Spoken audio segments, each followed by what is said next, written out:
Welcome to Thrive Church. We are so glad that you are here with us today. My name is Judah. I'm the lead pastor here at Thrive, and we welcome you to all of our campuses, New Britain, Torrington, Terryville, online, on TV. We are so glad to have you with us, and we are in our series 23.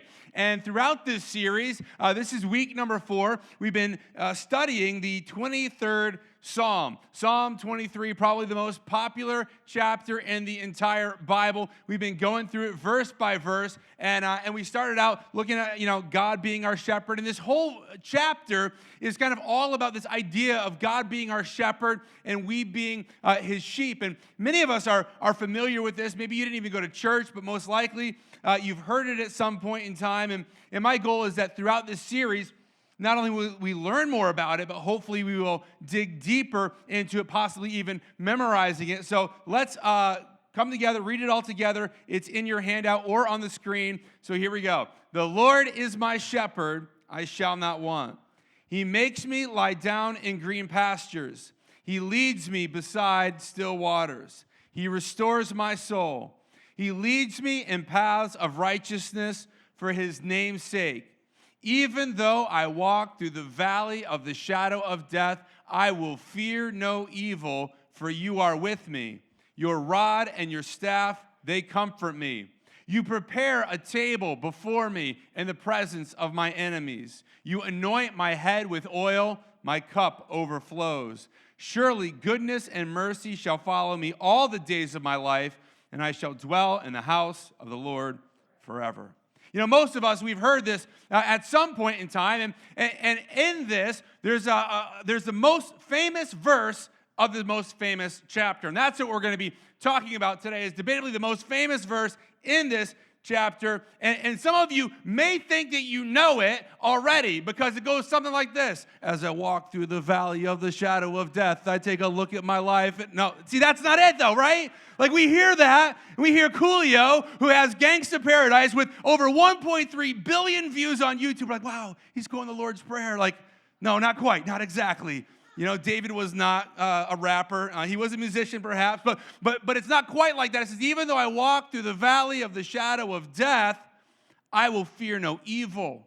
I will fear no evil, for you are with me. Your rod and your staff, they comfort me. It's kind of interesting because this chapter is all nice and warm, right? We've just gone through, the Lord is my shepherd. I don't have anything that I need, and he brings me to green pastures and still waters, and he restores my soul, and it's like all the warm and fuzzies, and then it's like, now I'm going through the valley of the shadow of death, right? It takes this kind of dark turn all of a sudden. Like we go from this happiness to this dark place. No more peaceful waters now. No more green pastures. Now we're going into the ravine. We're going into the darkness now. And it's interesting that in life, we always want the green pastures and the still waters, but honestly, we can't always expect that all the time. We don't always get the green pastures. We don't always get the still waters, and sometimes we get the valley. And it's very, very relatable because there's times that each and every one of us, we feel like we're walking in this valley of the shadow of death. Life is a journey, isn't it? And along the way, we all will face some pretty challenging and some pretty dark times. We'll all face some difficulties. We'll all face some hardships. We'll all face some things that we wish that we didn't have to go through. And these valleys, they can take many different forms. Maybe it can be something as simple as a tough season at work, or perhaps a health scare, or a broken relationship, or a financial crisis, or life just threw you a curveball, and now you're in the middle of something that you wish you weren't in the middle of, and we're in the valley time. We don't like to be in the valleys. We'd rather be on the mountaintop. Nobody wants to live there in the valley. We want to be up where the great vistas can be seen. And in this verse, it's interesting that it doesn't say, if I walk through the valley of the shadow of death. It says, even though. Even though. It's not even if. It's not like, well, maybe you will and maybe you won't. You never know. Maybe you won't have to go. It says, no, even though. In other words, it's assuring you that you will go through the valley of the shadow of death at some point in time in your life. We can't escape the valleys. We can't escape them. And in fact, there is no promise that the shepherd is going to prevent you from going into the valley. There's no promise that he's going to snatch you out of the valley. There's only one promise here, and it's that he will be there with you in the valley. See, David, he knew what he was talking about when he was talking about the valley of the shadow of death. David was the king who had once been a shepherd. David was the one who fought off lions and bears with his bare hands and a club, and he beaten these animals to death while they were attacking his sheep. David was the one who fought Goliath, the giant Philistine warrior, in combat and defeated him. Not only that, David was also a military commander leading armies into battle on a daily basis, going after the enemies of the Lord. And they were fighting hand-to-hand combat day in and day out. He knew what it was like to look death in the face. He knew what it was like to be in the middle of violence. He knew what it was like.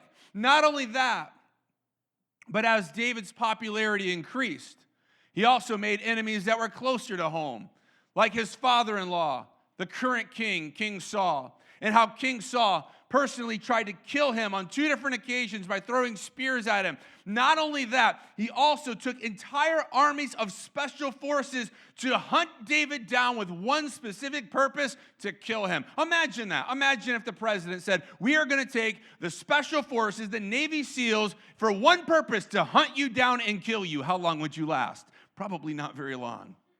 And David had whole armies coming after him. If that wasn't bad enough, later on in his life, his very own son mustered up an army to come after his dad and assassinate him so that he could take over the throne. See, David knew what it was like to go through the valley of the shadow of death. He knew what it was like to go to sleep at night knowing that there was people that wanted him dead. He knew that he was never safe on his own. And here we see him write, even though I'm in this valley, I don't have to fear evil. Why? Because the shepherd was guiding him. A shepherd's responsibility for the sheep was to lead the sheep. A shepherd's responsibility was to protect the sheep. A shepherd's responsibility was to provide for the sheep. And the sheep would trust their shepherd completely.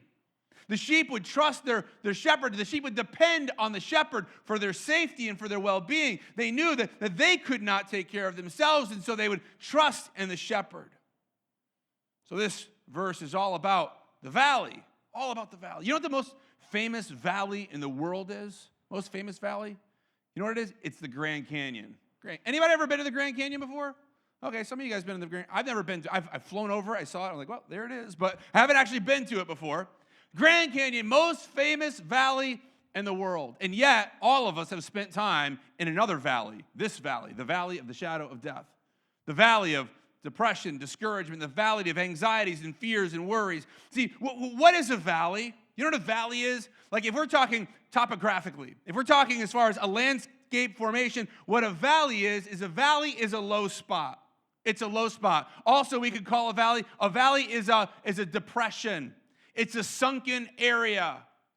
And for many of us, it's more than a landscape feature. It's an emotional feature as well. We're in this depression. We're in this sunken down area. We're in this low spot in our life. And in life, we know that there's ups and there's also downs. And we love it when we're on the ups, but we don't like it so much when we're on the downs. And yet God never promises that we will only live life in the mountains. And here we see him explicitly saying that we will go through the valleys and yet he will be there with us. See, that's the difference. That's the determining factor. Most of us know what it's like to go into that valley, the valley of the shadow of death.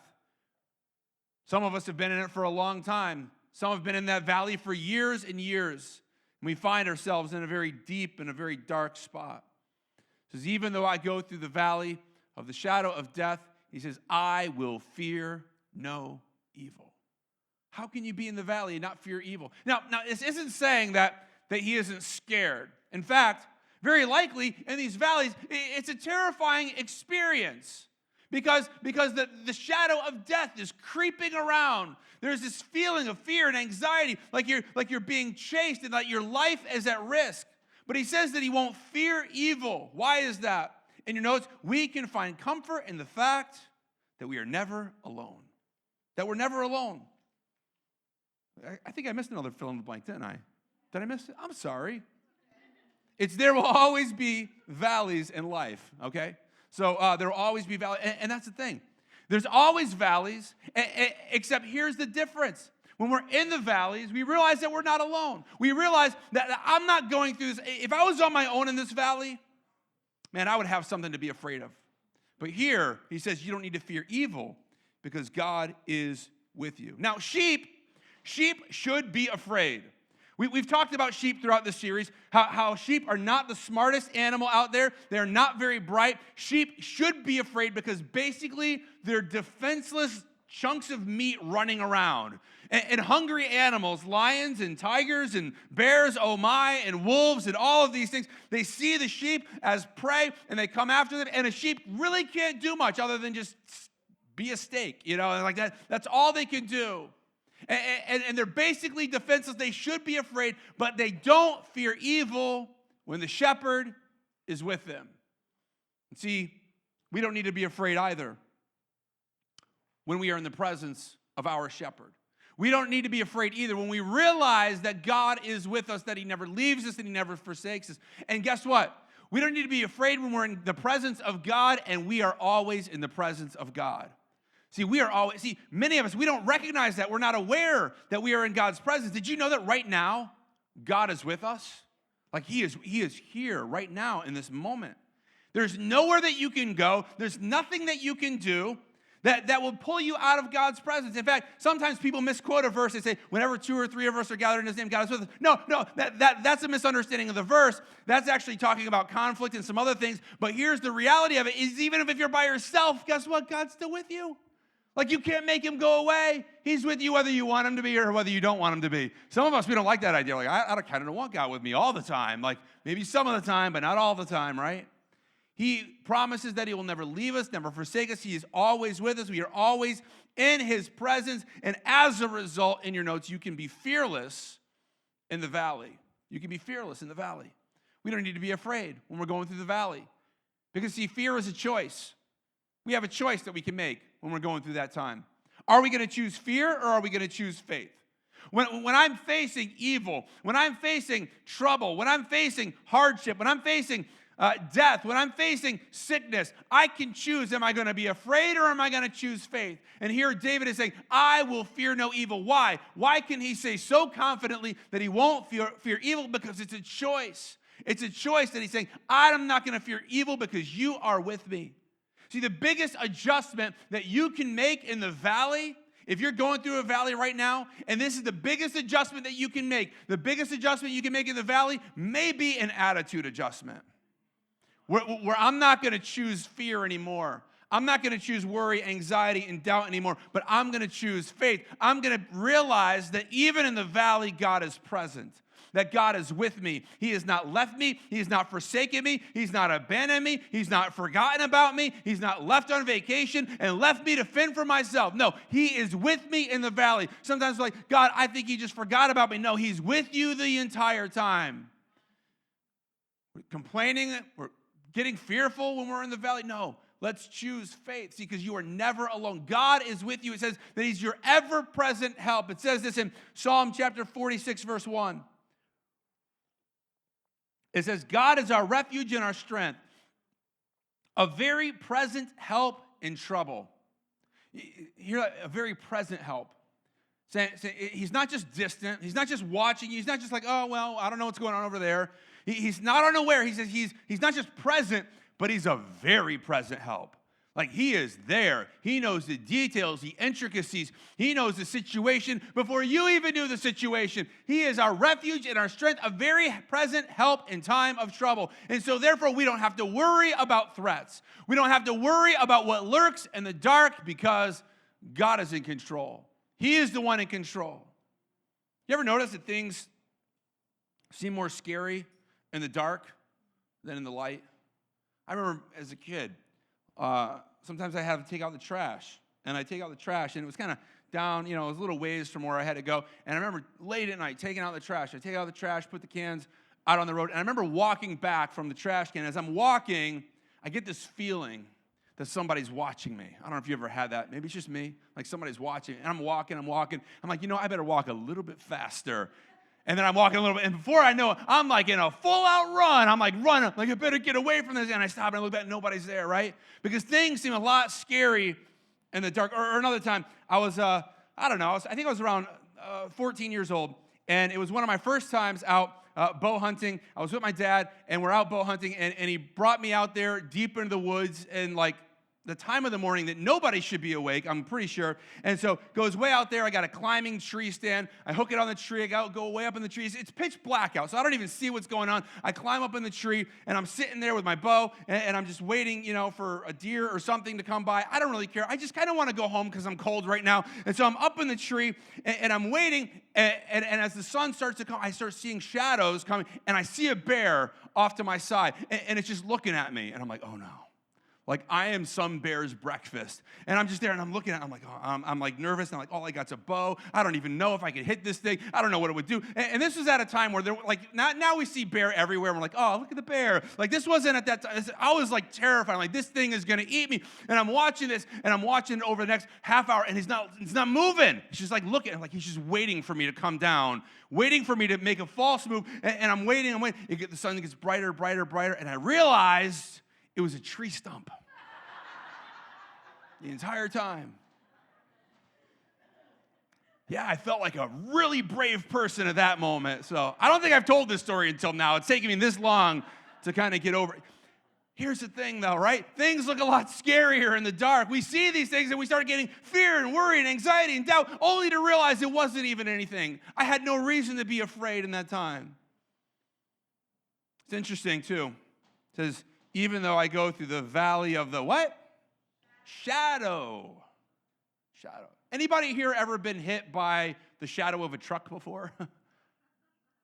Anybody ever been bit by the shadow of a dog before?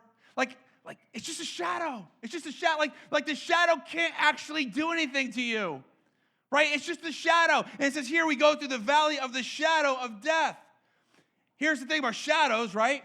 Is shadows make things seem bigger than they really are. The shadow's always bigger. The shadows it's scary. But here's the thing, the shadow's not the real thing. It says, even though I go through the valley of the shadow of death, I see the shadow of it, and I'm feeling a little bit afraid. But here's the thing, you know what a shadow is? A shadow in your notes is a shadow only momentarily blocks the light.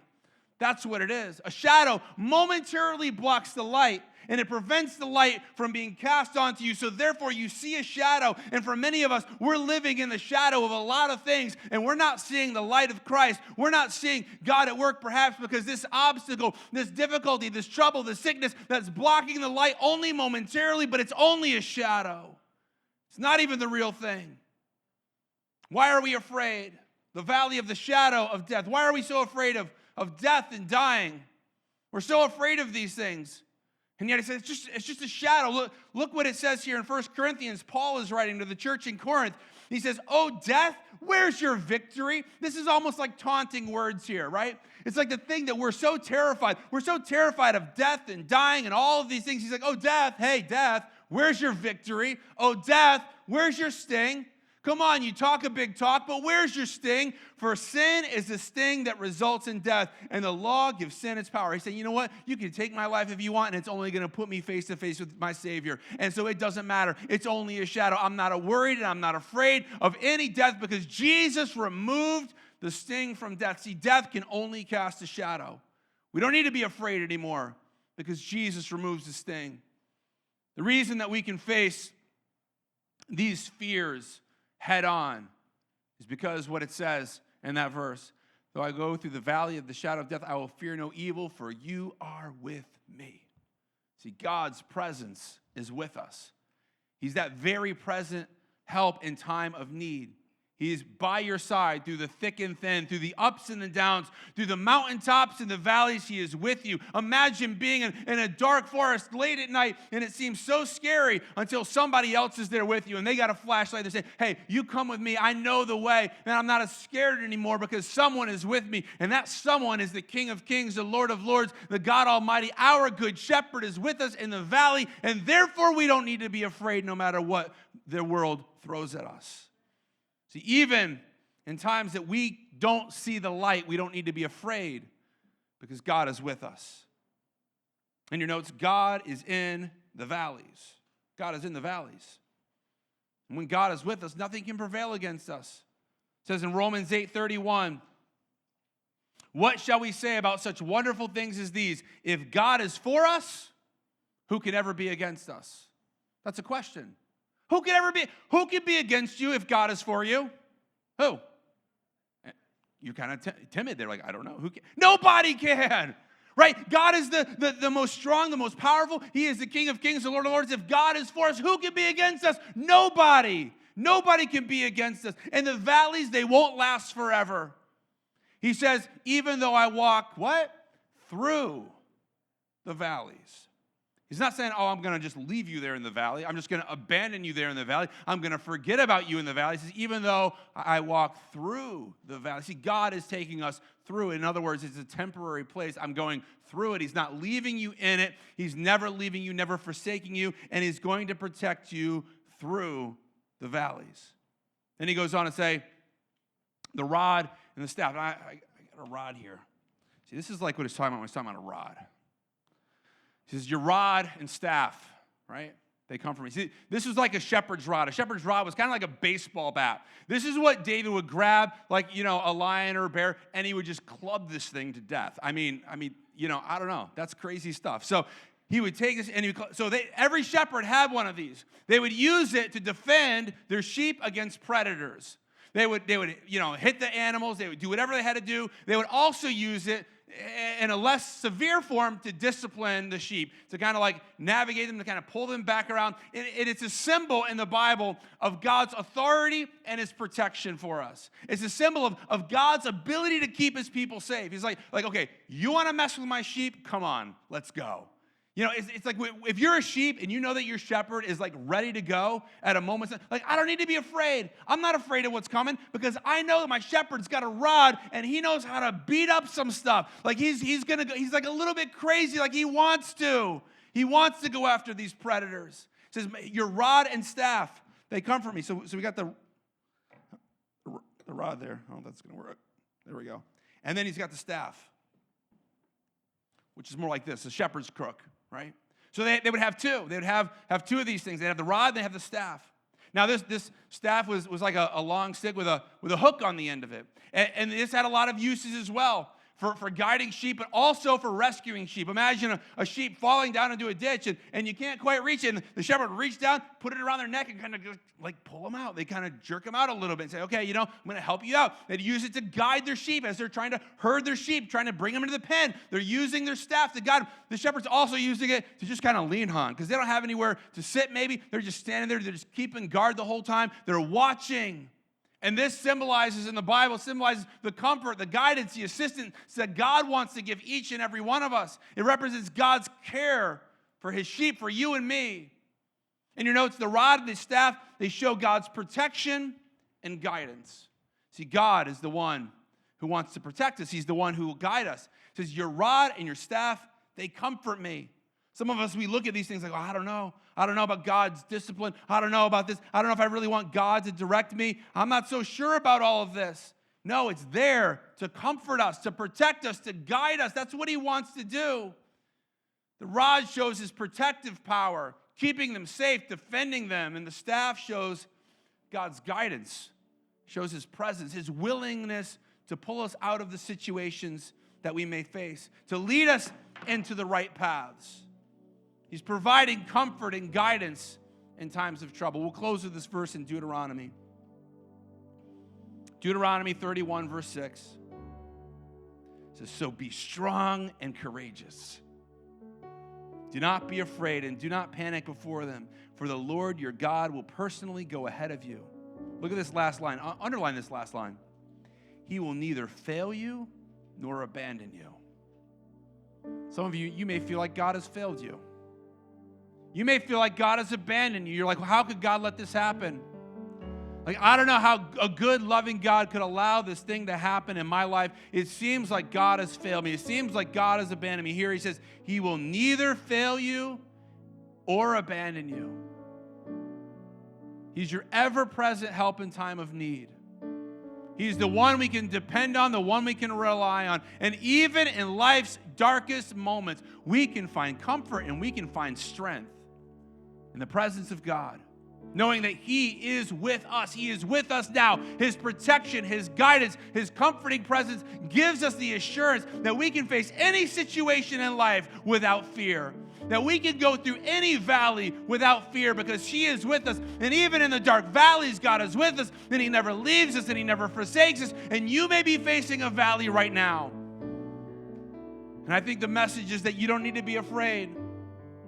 All we got to do is we got to keep our eyes on the shepherd. We need to be aware of the presence of the shepherd, that He is with us, that He is guiding us, that He is protecting us, He is providing for us. God is with you, and He's pulling you back on track, and He's defending you, and He's bringing comfort by being with you. So no matter what it is that we face, we know that He is there with us. And some of us, we're facing things, and we're feeling overwhelmed, and we're feeling fearful, and we're feeling like we're in the valley of the shadow of something. Maybe it's the valley of the shadow of death. Maybe it's the valley of the shadow of addiction or debt or loss or all kinds of things, sickness or disease, all kinds of things. We're in this valley right now, and we think that God must have abandoned me. He couldn't have let this happen to me. How could God let this happen? Let me tell you, He is there. He is a very present help. He is there with you. He is guiding you. He's not going to leave you there, but He's going to bring you through it because He is our good shepherd, and His rod and His staff, they comfort us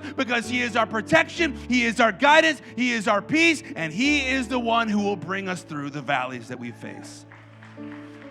So God, we come to You now, and we thank You for Your goodness. We thank You for Your mercy. We thank You for Your grace. We thank You for the valleys that You have brought us through so far. Oh man, so many valleys. So many difficulties You've brought us through. Times we just didn't think that we could make it, and yet we did. And then we forgot that You helped us.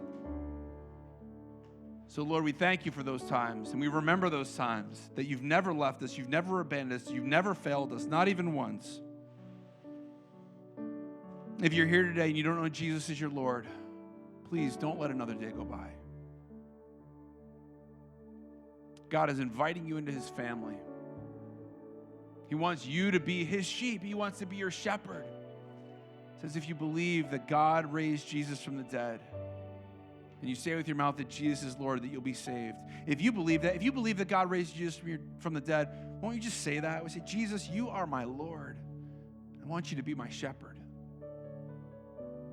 God, we choose to follow You, even in the difficulties, even in the hardships, even in the sickness, even in the pain, in the diagnosis, even in the financial problems, even in the addictions, even in the depression, even in the loneliness.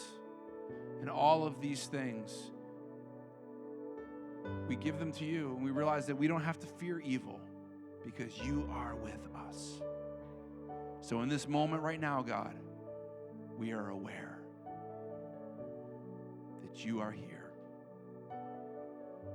It's not been 1 second of our life that You have not been with us, that You've not been guiding us, You've not been loving us, You've not been reaching out Your staff to guide us, to pull us out of the pit, to get us back on the right path. We thank You for that. We acknowledge that You've done that. And Lord, in the difficulties we face right now, we just turn them over to You, and we choose faith. We choose not to live in fear of the circumstances that are around us, but we choose faith. We will fear no evil because You are with us. Your rod and Your staff, they comfort us. We thank You for Your guidance, Your provision, and Your peace. And we thank You that You are our good shepherd. In Jesus' name, amen. Let's stand together and sing.